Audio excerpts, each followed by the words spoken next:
Tara po. Dagat tayo, padagat.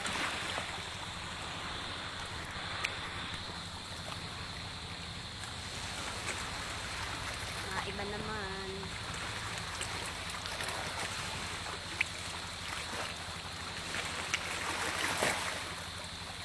Ang ganda. Pak, sino ka dyan? Ganda ng dagat. Ganda ng filter. Sa filter na lang talaga tayo aangat.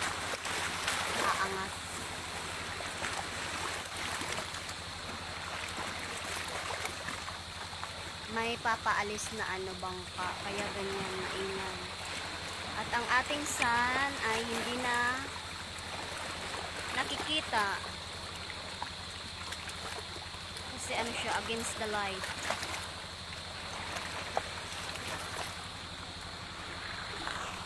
Sinong sasama? Sinong liligo?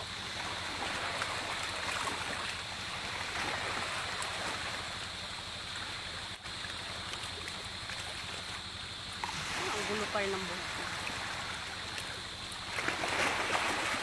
Hirap maging kulot.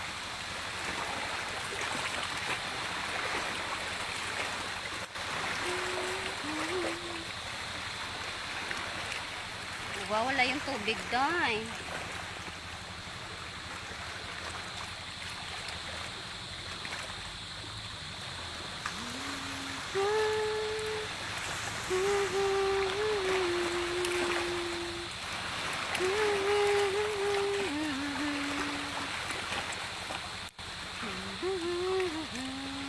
Sinong gustong magpa-shout out? Salamat nga pala sa nag-follow sa akin, nagpo-comment, at hindi nag-unfollow. Thank you kasi nanatili kayo. Kahit na simple lang yung aking mga content, yan lang ang kaya. Yan lang nakayanan. Kasi po solo parent po tayo, so marami tayong ginagawa. At saka limited yung ating gadget, limited yung ating budget. Isa pa yun na ganito lang talaga ang ating quality.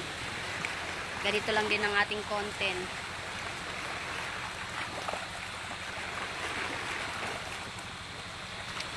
Kasi hindi pa kaya ng bulsa. Pag makaya na ng bulsa po,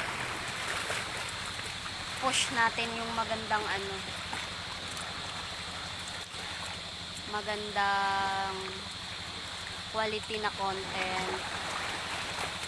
Tsaka beginner pa lang kasi po talaga, beginner, so a-adjust pa. Ang hirap gumawa ng mag-isa, lahat ikaw, tapos solo parent ka pa, lahat sa'yo. Ang hirap.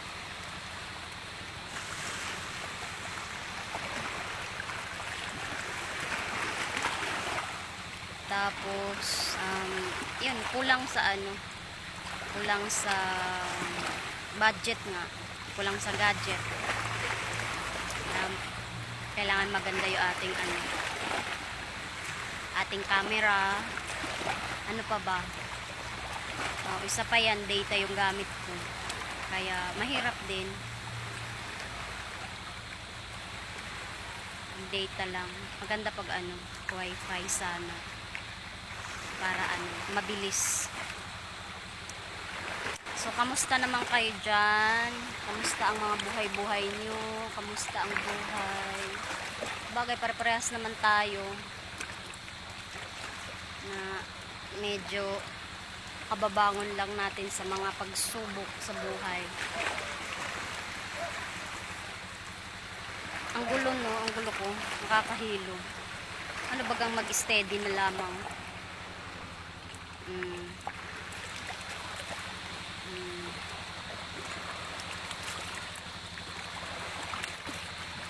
buwan na pala. So, yan, bangon lang ng bangon sa buhay. Kailangan nating bumangon. Kasi pare-parehas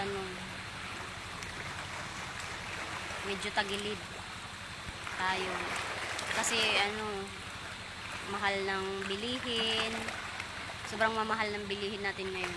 Tapos, lalo na ako, solo parent pa, nagpapaaral, tapos wala naman, jobless naman, walang trabaho, titinda-tinda lang ng kung ano-anong matinda, kasino lang yun, hindi talaga kayang sustentuhan yung needs, basic needs na nga lang, hindi pa makakayang sustentuhan, like house, electricity,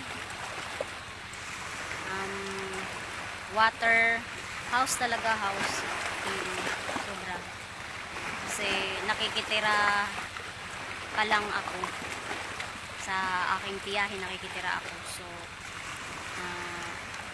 sana, hopefully, makakaya ng yung bang magkaroon ng bahay kubo. Yung sariling bahay, hopefully, sa tulong nyo. Sana tulungan nyo ako na suportahan. Oo.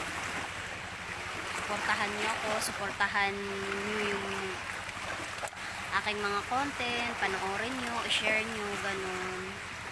I-view nyo, please, thank you. Oo, malaking utang na, tatanawin ko malaking utang na loob. Hindi man to lalabas sana, o hindi man sana ito mabu-voice out dito, pero sa social media, pero sumubok ako, nag-take ako ng rest para i-shout out yung totoong nangyayari sa buhay ko. Kaya ako sumali sa pagko-content, paggaganito. Kasi ang bigat ng ang bigat ng buhay. Ang bigat, hindi ko na alam kung paano ulit bumangon. Paano ulit mag-umpisa.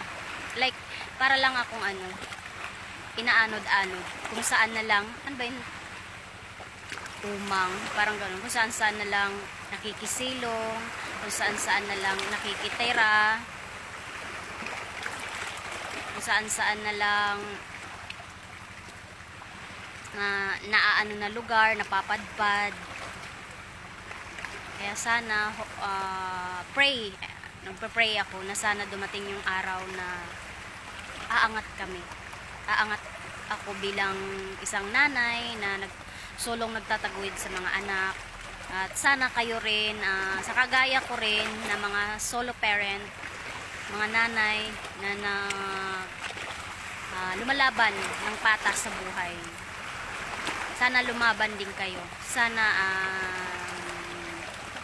yun, gagawa tayo ng para sa ikabubuti natin, sa kapwa natin, at para sa ating mga anak, at sa ating hanap buhay, ating pamilya.